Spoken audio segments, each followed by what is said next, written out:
মতো জানাই সালাম ও অন্তরে অন্তরের স্থল থেকে শুভেচ্ছা অভিনন্দন। আশা নাই প্রত্যাশা সকলে সকলে অনেক বেশি ভালো আছেন। আমি মিস্টার নিরঞ্জন, আমার হোম ডিস্ট্রিক্ট রংপুর। আজকের ভিডিওর শুরু থেকে শেষ পর্যন্ত আমি আপনাদের সঙ্গে রয়েছি।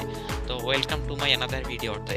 আজকের ভিডিওতে আমি আপনাদের সাথে একটি গুরুত্বপূর্ণ বিষয় শেয়ার করব, যে কিভাবে নিজের কনফিডেন্স লেভেল বাড়াবেন, কনফিডেন্স লেভেল কিভাবে গ্রো আপ করবেন। তো আজকের ভিডিওতে শুরু থেকে শেষ পর্যন্ত আমি আপনাদের সঙ্গে রয়েছি। তো চলেন আর দীর্ঘায়িত না করে আজকের ভিডিওতে এখানে শুরু করি। মানুষের কনফিডেন্স হতে একটা আত্মবিশ্বাস, যেখান থেকে মানুষ মনোবল পায় এবং যে কোনো কাজের প্রতি সে আরো বেশি ডেডিকেটেড হয়ে থাকে। তো কনফিডেন্স লেভেল বাড়ানোর জন্য কয়েকটি উপায় রয়েছে, যার মধ্যে থেকে আমি আজকে আপনাদের মধ্যে তিনটি বিষয় নিয়ে আলোচনা করব। এক নাম্বার বিষয় হচ্ছে যে স্কিল।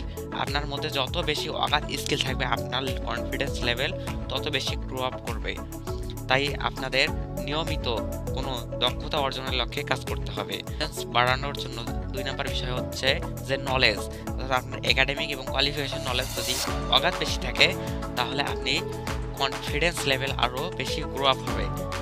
কনফিডেন্স বাড়ানোর জন্য তিন নাম্বার বিষয় হচ্ছে যে মোর টাকা। যত বেশি আপনার কাছে টাকা থাকবে, আপনার কনফিডেন্স লেভেল তত বেশি বৃদ্ধি পাবে।